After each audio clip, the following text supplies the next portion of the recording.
একাদশ শ্রেণীর ভর্তির কার্যক্রমে অলরেডি অনেক শিক্ষার্থী অংশগ্রহণ করে কলেজ পেয়ে গেছো, আবার অনেকে দ্বিতীয় পর্যায়ে আবেদন করেছো, কেউ মাইগ্রেশনে অপেক্ষা করছো। আজকের এই ভিডিওর এই টপিকে আমরা কথা বলবো তোমরা কবে কলেজ ভর্তির চূড়ান্ত ভর্তির জন্য কলেজে উপস্থিত থাকবা এবং তোমাদের কত টাকা লাগবে কলেজ ভর্তির ক্ষেত্রে।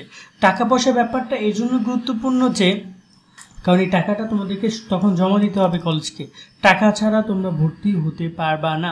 তো এই জায়গায় চলো আজকে এই ভিডিওতে আমরা সব বিষয়গুলো একে একে এক্সপ্লেন করি।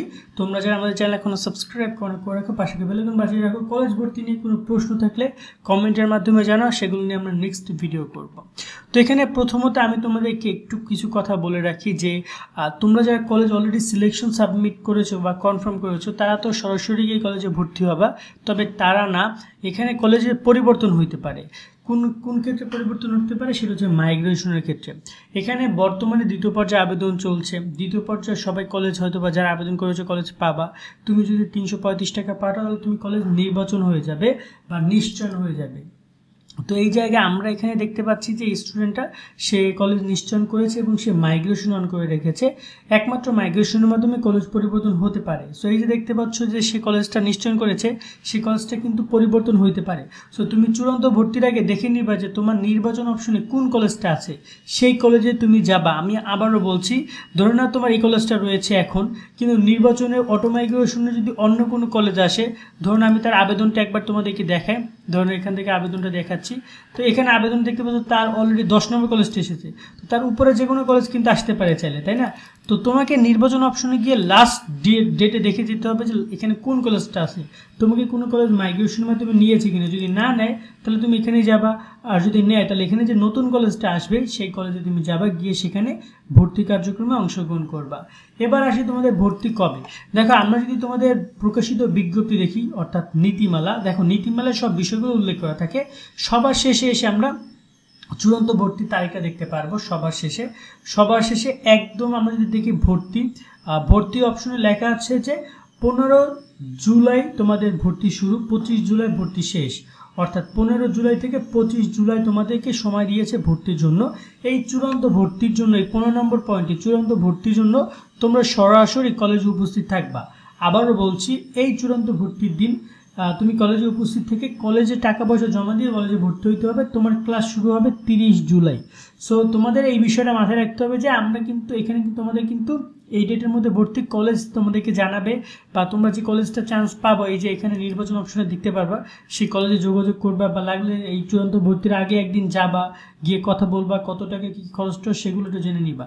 তবে শিক্ষা মন্ত্রণালয় থেকে নির্ধারিত একটি ফি নির্ধারণ করে দিয়েছে, সেটা হচ্ছে এইটা, তফসিল খ এবং তফসিল ক। আমি তোমাদেরকে একটু বুঝিয়ে দিই।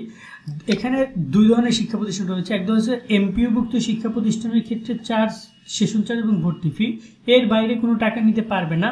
ঢাকা মেট্রোপলিটন এলাকা, অর্থাৎ ঢাকা যে এলাকাটা আছে, ঢাকা মেট্রোপলিটন এলাকা বলতে আমি আবারও বলি, ওই পাশে হচ্ছে তোমার উত্তরা আবদুল্লাপুর, এই পাশে গাবতলী, এই পাশে হচ্ছে ঢাকা হচ্ছে সদরঘাট, ঠিক আছে, তারপর ওই পাশে যাত্রাবাড়ি, এই যে এলাকাগুলো রয়েছে ঢাকা মেট্রোপলিটন এলাকা বলে। এইখানে যে কোনো কলেজের জন্য 5000 টাকা, ঠিক আছে, সেটা বাংলা ইংরেজি দুই ভার্সনের যে কোনো কলেজের জন্য 5000 টাকা ভর্তি ফি, সেশন চার্জ এবং ভর্তি ফি।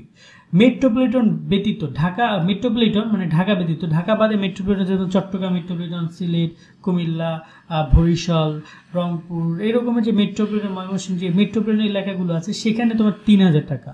জেলা পর্যায়ে যেমন ধরানো যায় যে পটুয়াখালী, টাঙ্গাইল, তারপর হচ্ছে গাজীপুর, তারপর হচ্ছে মুন্সিগঞ্জ, তারপর হচ্ছে যে মানিকগঞ্জ, ফরিদপুর, এরকম যে জেলা পর্যায়গুলো আছে সেগুলো সে জায়গায় 2000 টাকা। আর উপজেলা পর্যায়ে যেমন উপজেলা আছে কিছু, যেমন ধর আমি যদি বলি আমাদের দুমকি উপজেলা আছে পটুয়াখালীতে, মির্জাগঞ্জ, মানে এরকম ছোটো ছোটো জেলা পর্যায় থেকে যে উপজেলা, একটা জেলায় অন্তপক্ষে 10-12টা উপজেলা থাকে, সেই উপজেলা পর্যায়ে থাকবে 1500 টাকা করে, ওকে। আর এটা হচ্ছে এমপিওভুক্ত অর্থাৎ সরকারি কলেজগুলোর ক্ষেত্রে। আর বেসরকারি কলেজগুলোর ক্ষেত্রে ঢাকা মেট্রোপলিটন এলাকায় 7,500 টাকা বাংলা ভার্সনে, 8,500 টাকা ইংরেজি ভার্সনে। এটা বেসরকারি কলেজ, যেমন এই যে আমি যদি ঢাকার কলেজগুলো বলি, Dhaka city college, Tejgaon college, এইরকম যে কলেজগুলো রয়েছে সেই কলেজগুলোর ক্ষেত্রে।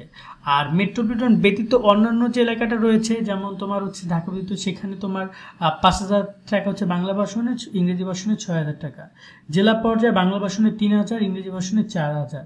উপজেলা পর্যায়ে বাংলা ভার্সনে 2,500 এবং ইংরেজি ভার্সনে 3,000 টাকা নির্ধারণ করা হয়েছে।